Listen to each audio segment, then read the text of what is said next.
Hi, welcome everybody. This is an episode of IC3, but we've got 30 mils of melanin in here today. Welcome, girls. Thank you for coming on. Hey, First collab. We've got some great topics that we're going to speak about today. It's a whole long process, especially if you're doing it yourself.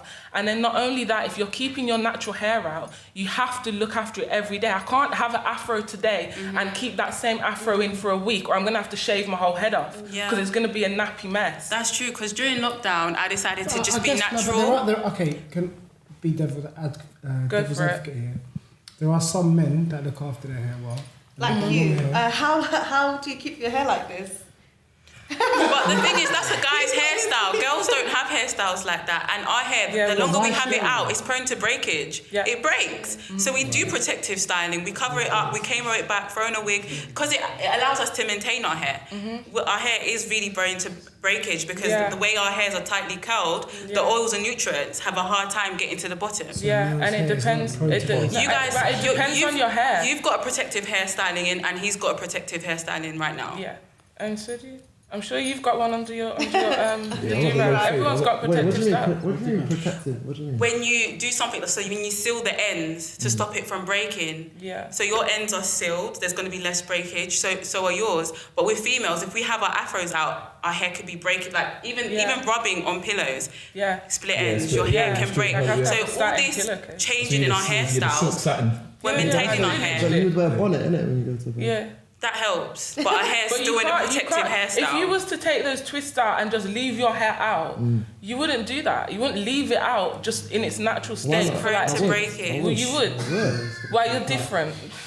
Why not? We wouldn't do that. We just wouldn't do that. A lot of black women wouldn't do that because it's messy. Your hair's gonna break. Your hair breaks. It depends on to us. Dreads. Dreads are different. Dreads are beautiful. Dreads, I can't change it up. I can't go back because dreads is something permanent. Yeah. I love them, but I wouldn't want something permanent. You can get braids on top of them. You can get them braided now. One of my friends have dreads and her hairstyles are limited though. And she has thick, long braids, so she can't put a wig on it. I'll be honest, one of my colleagues, she has long dreads and she just wants to get rid of them now. And she said, exactly what you guys are saying. You know, they're limited. Why not the short hair Amber Rose look then? Why not that? Yeah, we do that. I would love to do that. I've shaved my hair off once. Yeah. We like to change it up. Yeah, I was Goldilocks as well. My cousin underneath her wig, she's bold. So are you saying basically it's more expression than being boxed in and not being able to... No, it's both. I think it's a mixture of all. It's a mixture of society. It's a mixture of hair maintenance. It's hard to maintain your hair. Also, a mixture of you don't want your hair to break. Also, some people are scared to go job interviews in their natural hair because they're scared they might not get the job because of this country. 100%. You know, so you might throw in a straight wig just for the job interview. Yeah, because you have to have that discrimination is real. Yeah, I've got some 2 cents to add into that. So shout out to Nels. This is on Nelson, my friend. Nelson, our friend, he has hair like Paul. Oh, I'm looking around for someone. He actually looks like Malcolm X's always jokes. He's got hair like Paul, a bit longer. He works at a nice, by society standards, a nice place, you know. It's a bank, so to speak. An old lady came in, he told me the story. Old lady came in, she's sending some check or whatever. And she goes, Nelson's sweet. Like, you meet him, just lovely. He's in his heart space, he's sweet. He deals with him, you're just so wonderful. I just love my service today. But you should cut your hair off. That's what she said. Yeah, that's what she said, bro. Right. Is there a reason for that? I've got a story about it. What colour was this woman? My brother Aaron knows. And Roy. What colour was she? Oh, I think she was white. Yeah. Well, that's just sad. Yeah. I'll tell you this though, within the West Indian... We love getting creative. Within the elder West Indian community, like older, maybe we're going to about the 60s, 70s. Yeah. They do not like dreads. It's like scary to them. I'm telling you, you see my granddad. They have a lot of negative my granddad, connotations. Even any interaction we have, if it's like we haven't seen each other for a year or whatever, any interaction we have, the first thing he'll say to me is, He'd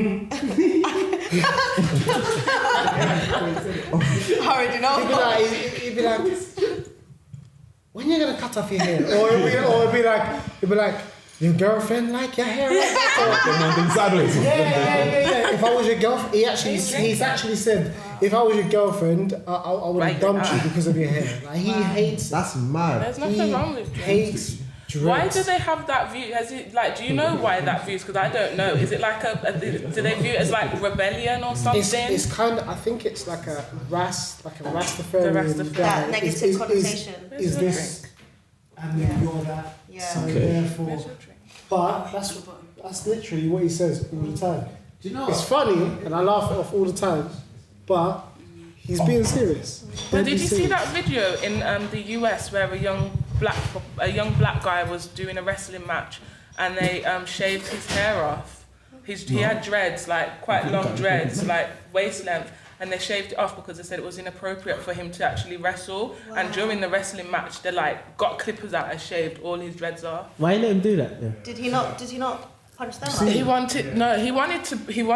on to win, but the boy was crying and like all of his teammates were there like, just go for it, just do it, like you'll be alright, you'll be alright. And I just thought That's a visual representation of what society does to travel. people. I wanted to travel, Let's say you know something's real. One time I wanted to travel, and I was starting off, to say like how Gavin, I was starting off maybe a bit longer, and I kept just giving up because it's tough. Like when you're at this stage and you're doing dreads, like you just look crazy. People kept telling me, oh, why don't you just cut your hair? You know the nice ways of saying just cut your hair off, you're dead dusty. People kept saying this stuff. And then one barber I went to, he was a Rastafarian. He goes to me, so I went in and I was just like, yeah, just take it all off. And he was like, what, cut off your dreads? That's what he said, but he has a deep Jamaican accent. He was like, yeah, I think no. Basically, he said, not me, I'm not doing it. Yeah. He said, I'm not gonna be the one to do it. Yeah. That's why I have these dreads today.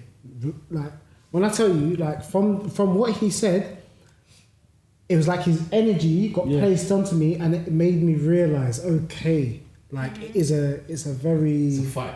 It is a fight. It's something that you fight for. It's something that you have to. It's not about appearance. It doesn't. That doesn't matter. deeper than that. It's actually deeper than that. It's a way. Do you know what I mean? Because I used to have dreads when I was little. Yeah, swear down. Yeah, when I had them for about 3 years. Okay. But I wasn't like, I didn't know how to look after them, and my mum didn't look after them, so I just looked like a proper like mess.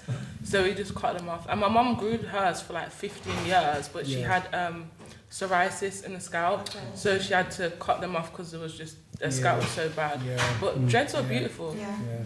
I'll be honest. Like me.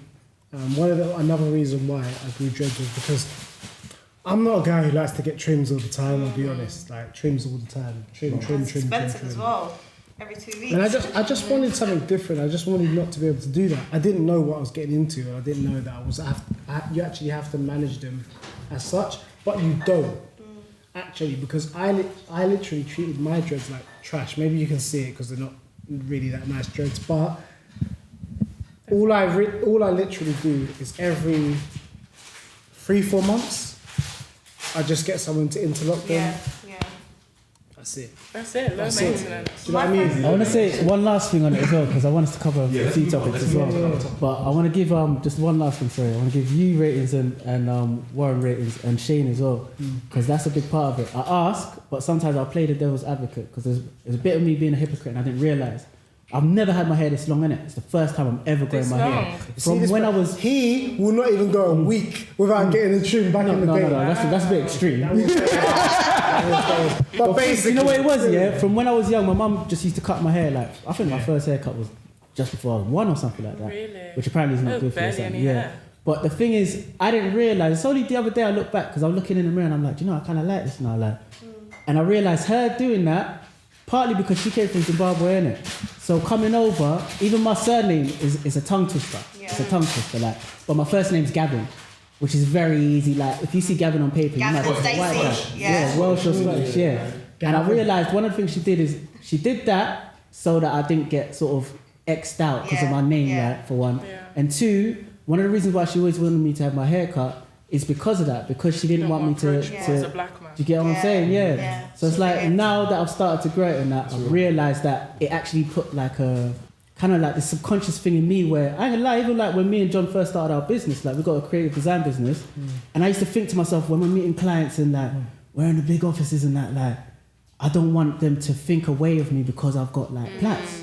Like I never used to really say it, but that was part of it. Like that's why even when I'm like being cut his braids off, my brother. yeah, Do you it kind feel of like it hurt me. so It was like, the same way we kind of discuss the issues that black women have in society with our own natural hair, do you as men feel like you have those same kind of difficulties in the way that your hair represents you and how people view you? I think to a degree, definitely, because we just spoke on it as well, both of us. But it's like it's a taboo for us to speak on that stuff. Like it goes into the thing of. I feel like a lot of men, you guys get stereotyped on your hair type. Yeah. So like police will see a group of black boys, depending on your hair, they can stereotype you and want to, search you, associate your hair with the typical identity of gangs. Remember as well, sorry, because you just reminded me of something. Remember in the early days of like black people and Caribbeans coming over to the UK, Rastafarians were a problem. Yeah. Do you remember like the dreadlocks and they were the ones coming over and bring. That's the perception. Not the truth. And I think even connotation with like weed, because it comes from like they had a negative connotation then, whereas now a lot of people are doing it, and the connotation against weed is coming off.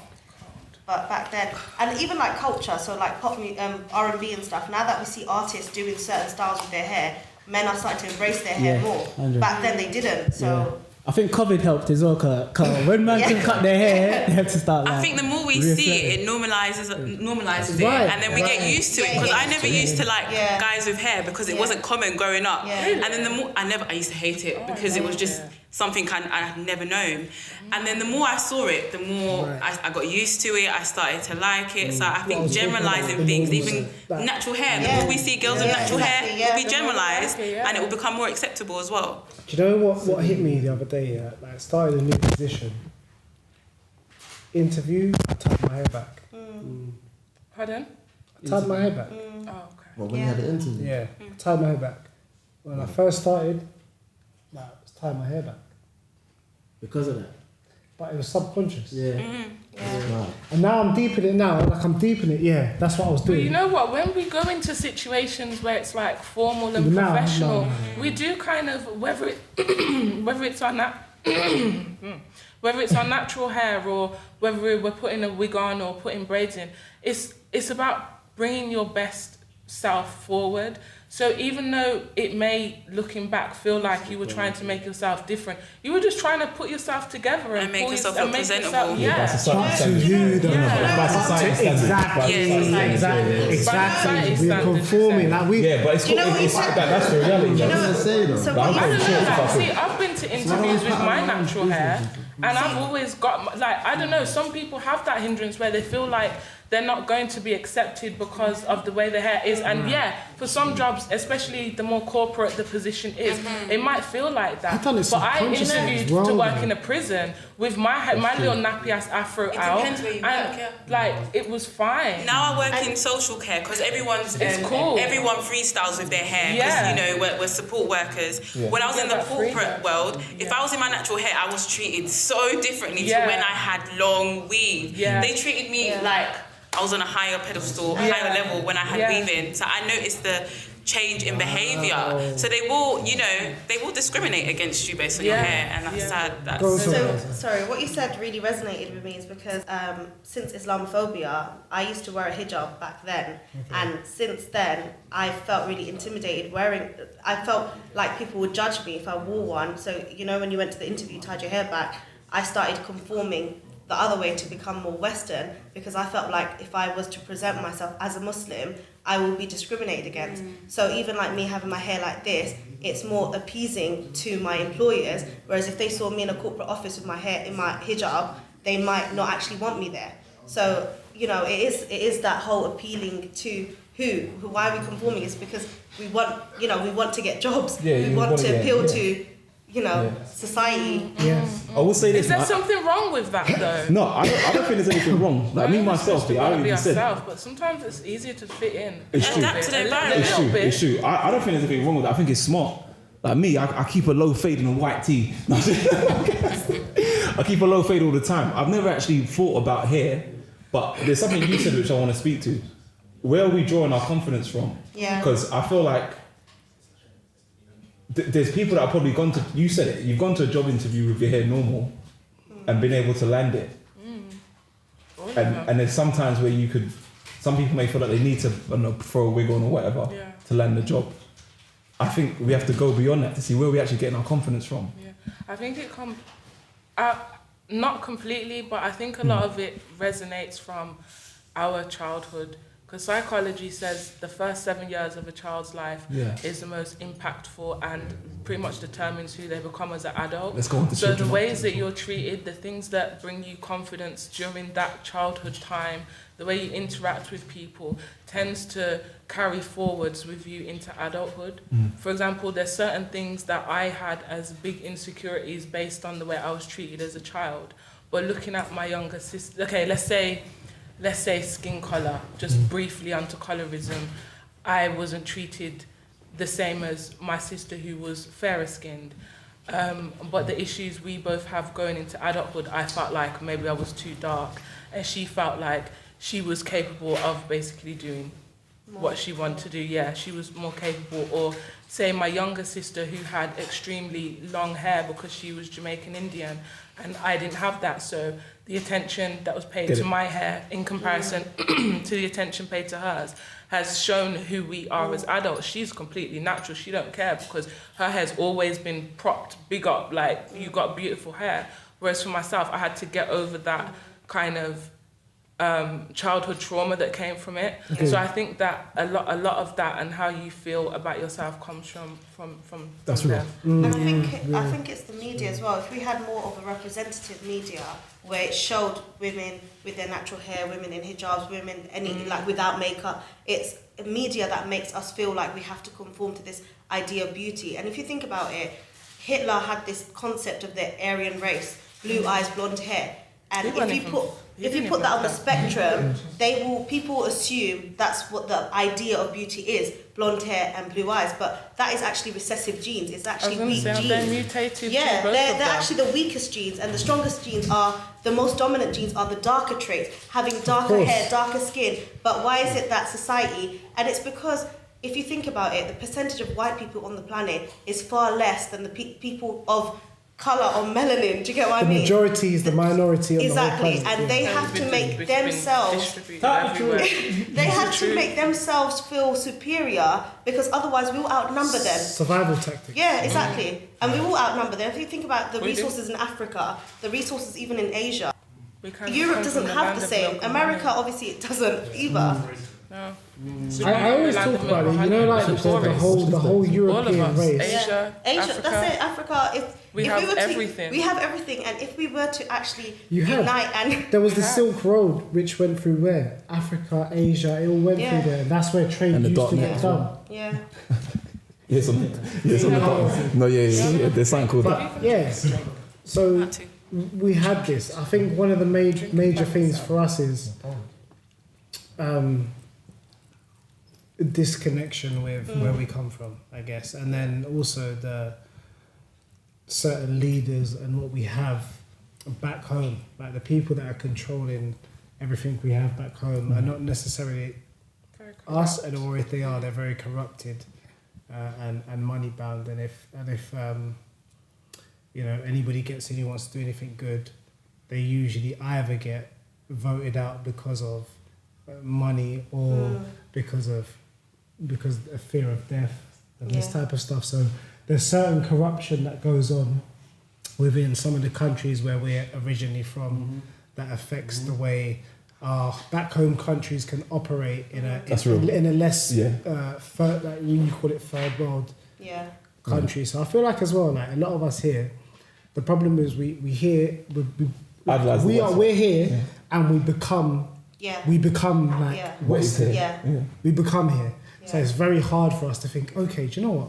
I'm going to take all my knowledge that I've learned. We've got brilliant people here that make this country brilliant and make other countries brilliant all around the world in Europe. But the brilliance is not brought back to where they're originally from. And because of this, we will still have these problems back home. And then people that come into the country are still going to have these problems. And then even here, the lack of things that we see on the TV, the lack of women, different hair, skin, size, it's never going to be equal unless, you know, it's proper infiltrated. Yeah, But at the end of the day, you got to look at it like this. We live in the United Kingdom. Yeah. And when you look at it, everywhere outside of London has a big white culture. Very, very. Do you know what I mean? Yeah. And for us, it's very hard because we all live in London, so we don't see it. But out there, it's just so many European-esque people. Not that they all have the same views, because they don't, especially the younger ones. And that's what I always want to say as well. Like, a lot of younger European people that live here who come from like English backgrounds, they don't have obviously the same views as their parents or whatnot, because they've been born into a different society. But the problem is, right now we're in a place where the people that control everything still have those views, whereby you know, they're still gonna promote the people that look the whitest, that look, you know, most like them, you know, and there is that problem. But hopefully with time that will change. But at the same time, I feel like it's down to us to make those changes, because I see a lot of brilliant people go down the wrong path because their focus is on the wrong place, and a lot of these people could be focusing on different things, you know, and putting their minds to greater the people that where they're from in this country now, and push us forward. There was a case in Hackney, a young girl, I think she was 10 or 11. She was mixed race, but her hair was kinky, so it was like afro, and she was told to put her hair back because it was disrupting other children's learning. Her parents took that case to the tribunal, and they actually got compensated, I think £10,000 or something. But it's the fact that she pursued, but the fact that she went through it, it just put another law to say you can't discriminate against hair. So the more that you do push these boundaries, the more laws will have to change, and the more that we can actually move, like have some progress. And it's us that can I just touch on that quickly? Yeah, but is the fact that she'd done that, I could guarantee you, if this was 5 years back, the person wouldn't have done it. Now, if any one of us in this room, I guarantee, if that happened to us, we would push it forward. Yeah, exactly. Do you know what I mean? But see, that's the weird thing, because I remember kids having their hair all types in primary school and secondary school. When did it get so strict? It's these academies, you know, these images, you know, what looks prim and proper, like all of these. But I used to go to school looking like a whole mess. I wish I did say something to my mum.